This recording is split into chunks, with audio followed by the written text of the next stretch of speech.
Selamat sore Pak Wali Kota. Saya Selamat sore Mas saya Ega. Ega Ya. Nikola Susura dari Provinsi Bali, ingin bertanya mengenai Oh, potensi sektor ekonomi kreatif, yaitu kayak batik ini, bagaimana cara kita tuh supaya bisa memperkenalkan pada anak-anak muda bahwa batik ini tuh bisa kita pakai sebagai fashion kita untuk di kehidupan, karena anak-anak zaman sekarang kan kalau kita lihat di banyak fenomena seperti fashion week apapun itu banyak yang melupakan kayak batik meninggal dari sejarah ini. Bagaimana cara kita mendorong anak-anak muda untuk membangkit membangkitkan kembali apa itu batik nasional yang kita kenal ini. Terima kasih, Pak.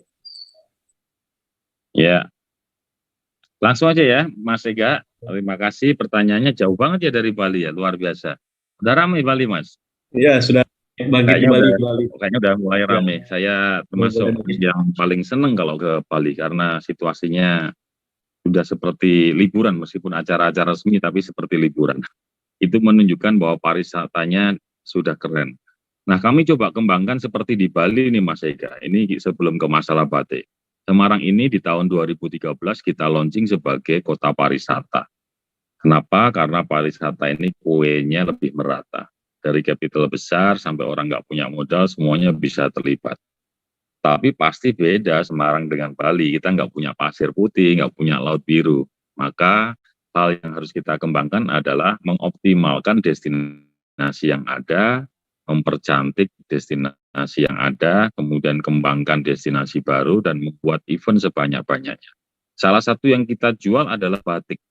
Batik di Semarang ini kita jual, kita poles tempatnya, produksinya, termasuk ya dari batik 16 di daerah Meteseh itu hari ini kalau kapal kruis datang ke Semarang, jadi setahun sebelum pandemi itu rata-rata 12 sampai 14 kali turis-turis asing itu datang ke Semarang, mereka sebagian ada yang ke Borobudur, sebagian jalan-jalan ke Semarang.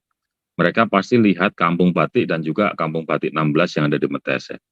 Nah, di situ karena semakin banyak, semakin rame, akhirnya desainnya juga menjadi desain yang kekinian, yang mencerminkan identitas sebuah wilayah, tapi juga desain yang disenangi oleh kelompok-kelompok yang ada kekinian, termasuk anak muda.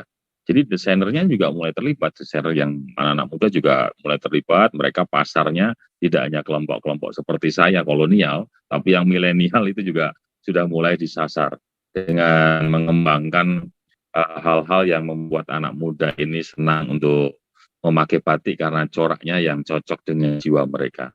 Nah, hari ini sudah seperti itu, Mas Ega, dan kami juga selalu buat ruang-ruang anak muda untuk bisa mengekspresikan keinginan mereka berbusana batik ini lewat parade, fashion show, lewat aktivitas kegiatan yang masuk ke kelompok-kelompok muda itu.